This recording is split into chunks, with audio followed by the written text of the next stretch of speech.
ಕಿಚ್ಚ ಸುದೀಪ್ ಅವರ ಮ್ಯಾಕ್ಸ್ ಸಿನಿಮಾದ release date ಬಗ್ಗೆ ಸಾಕಷ್ಟು ಚರ್ಚೆಯಾಗಿದೆ. ಅಲ್ಲದೆ ಅಭಿಮಾನಿಗಳು ಬಹಳ ಕಾತರದಿಂದ ಕಾಯ್ತಾ ಇದ್ರು. ಚಿತ್ರತಂಡದಿಂದ ಅಪ್ಡೇಟ್ ಇಲ್ಲದೆ ಇರೋದಕ್ಕೆ ಅಸಮಾಧಾನವನ್ನು ವ್ಯಕ್ತಪಡಿಸಿದ್ರು. ರಿಲೀಸ್ ಡೇಟ್ ಬಗ್ಗೆ ಮಾಹಿತಿ ಕೊಡಿ ಅಂತ ಪೋಸ್ಟರ್ ಅನ್ನ ಟ್ರೆಂಡ್ ಕೂಡ ಮಾಡಿದ್ರು. ಏನೆಲ್ಲ ಮಾಡಿದ್ರು, ಚಿತ್ರತಂಡ ಮಾತ್ರ ಯಾವುದೇ ಅಪ್ಡೇಟ್ ಬಿಟ್ಕೊಡ್ತಾ ಇರಲಿಲ್ಲ. ಅಲ್ಲದೆ ಒಂದು ವೇದಿಕೆಯಲ್ಲಿ ಸುದೀಪ್ ಅವರು ಕೂಡ ಚಿತ್ರದ ಬಗ್ಗೆ ಮೌನ ಮುರಿದು ಮಾತಾಡಿದ್ರು.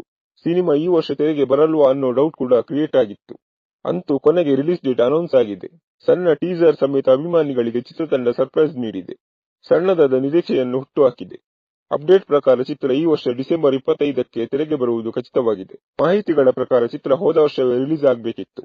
ಆದರೆ ಪೋಸ್ಟ್ ಪ್ರೊಡಕ್ಷನ್ ವರ್ಕ್ ತಡವಾಗಿದ್ದರಿಂದ ಚಿತ್ರ ಬಿಡುಗಡೆಯ ಮೇಲೆ ಪರಿಣಾಮ ಬೀರಿದೆ. ಇದಕ್ಕೆ ನಿರ್ಮಾಪಕರೇ ನೇರ ಕಾರಣ ಎನ್ನಲಾಗ್ತಿದೆ.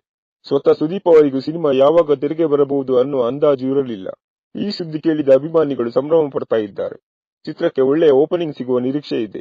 ಇನ್ನು ಚಿತ್ರ ಪ್ಯಾನ್ ಇಂಡಿಯಾ ಮಟ್ಟದಲ್ಲಿ ತೆರೆಗೆ ಬರಲಿದೆ. ಹೀಗಾಗಿ ಚಿತ್ರಕ್ಕೆ ಭರ್ಜರಿ ಪ್ರಮೋಷನ್ ಅಗತ್ಯ ಇದೆ. ಯಾಕಂದ್ರೆ ಪ್ರಮೋಷನ್ ಇಲ್ಲದೆ ಚಿತ್ರಗಳು ಸೋತಂತ ಉದಾಹರಣೆಗಳು ನಮ್ಮ ಕಣ್ಣ ಮುಂದೆ ಇದೆ. ಅದಕ್ಕೆ ತಕ್ಕಂತೆ ಪ್ರಮೋಷನ್ ರಿಲೀಸ್ ಪ್ಲಾನ್ ಮಾಡಲಾಗ್ತಿದೆ. ಪ್ರೀ ರಿಲೀಸ್ ಬಿಸ್ನೆಸ್ ಕೂಡ ನಡೀತಿದೆ. ಚಿತ್ರಕ್ಕೆ ವಿಜಯ್ ಕಾರ್ತಿಕೇಯನ್ ಆಕ್ಷನ್ ಕಟ್ ಹೇಳಿದ್ದಾರೆ. ಚಿತ್ರದಲ್ಲಿ ಬಹುತೇಕ ಕನ್ನಡಿಗರು ಕೆಲಸ ಮಾಡಿರುವುದು ಖುಷಿಯ ವಿಚಾರ. ವಿಜಯ್ ಕಾರ್ತಿಕೇಯನ್ ಅವರ ನಿರ್ದೇಶನದ ಬಗ್ಗೆ ಎರಡು ಮಾತಿಲ್ಲ. ಚಿತ್ರಕ್ಕೆ ಬಹಳಷ್ಟು ಕಷ್ಟಪಟ್ಟಿದ್ದಾರೆ ಅನ್ನೋದು ಆ ವಿಜುವಲ್ಸ್ ಗಳೇ ಹೇಳುತ್ತೆ. ಪ್ರತಿಯೊಂದು ಫ್ರೇಮ್ನ ರಿಚ್ ಆಗಿ ತೋರಿಸೋದಕ್ಕೆ ಪ್ರಯತ್ನ ಪಟ್ಟಿರೋದು ಕಾಣಿಸುತ್ತೆ. ಟ್ರೇಲರ್ ಇನ್ನಷ್ಟೇ ರಿಲೀಸ್ ಆಗಬೇಕಿದೆ. ಜೊತೆಗೆ ಚಿತ್ರದ ಡಿಜಿಟಲ್ ಸ್ಯಾಟಲೈಟ್ ರೈಟ್ ಭರ್ಜರಿ ಬೆಲೆಗೆ ಮಾರಾಟವಾಗ್ತಿದೆ.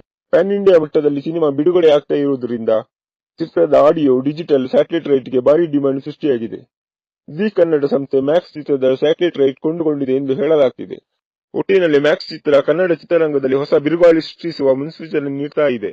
ಇದು ಕೇವಲ ಅಭಿಮಾನಿಗಳಿಗೆ ಅಷ್ಟೇ ಅಲ್ಲ, ಸಿನಿ ಪ್ರೇಕ್ಷಕರಿಗೆ ಹಬ್ಬ ಅಂತಾನೆ ಹೇಳ್ಬೋದು.